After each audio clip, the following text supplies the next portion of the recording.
তোমরা যারা কোয়াটেক্সে moving average সম্পর্কে জানো না যে এবং কিভাবে মুভিং এভারেজ অ্যাড করতে হয়, তো তোমাদের জন্য আজকের এই ভিডিওটা। প্রথমে আমার যে মুভিং এভারেজটা যোগ করা আছে এটা আমি ডিলিট করে দিই। ওকে, এটা আমি এখান থেকে কেটে দিলাম এবং আমি নতুন করে মুভিং এভারেজ অ্যাড করতেছি। ওকে, আমি প্রথমে ইন্ডিকেটর সেকশনে চলে আসবো।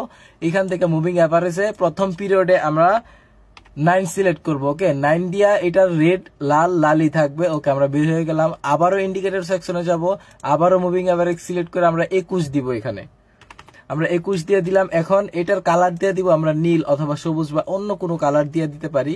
এবং এখন আমরা এই মুভিং এভারেজের নিয়মটা, সঠিক নিয়মটা সম্পর্কে জানি। তো মুভিং এভারেজ এই লালটা কিন্তু 9, হ্যাঁ, মুভিং এভারেজের লালটা হচ্ছে 9 আর নীলটা হচ্ছে 21। তো মুভিং এভারেজের লালটা যখন নীলটার উপরে যাবে, মানে 21-এর উপরে যাবে, ক্রস করবে, তখন আমরা একটা শক্তিশালী বাইং সিগন্যাল হিসাবে দেখব।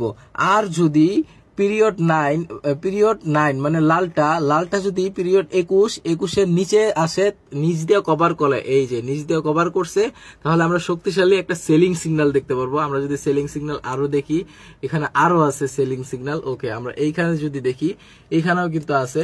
তো আমরা যখন পিরিয়ড 9 যখন এটাকে ক্রস করছে, হ্যাঁ, 9টা যখন 21টাকে ক্রস করছে, তখন কিন্তু শক্তিশালী একটা সেলিং সিগন্যাল আমরা দেখতে পাচ্ছি। এইখান থেকে আমরা সেল করব, এটাই ইন্ডিকেট করে। তো আজকের এই ভিডিওতে এই যে দেখো, এইখানে কিন্তু আরেকটা আছে। এই যে এইখানে কিন্তু এই যে পিরিয়ড 9 যখন 21-এর উপর দিয়ে গেছে, তখন আমরা শক্তিশালী বাইং সিগন্যাল দেখছি। এবং 9টা যখন 21-এর নিচে আসছে, তখন আমরা কিন্তু শক্তিশালী সেলিং সিগন্যাল দেখছি। তো এইটাই হচ্ছে মুভিং এভারেজের সঠিক নিয়ম।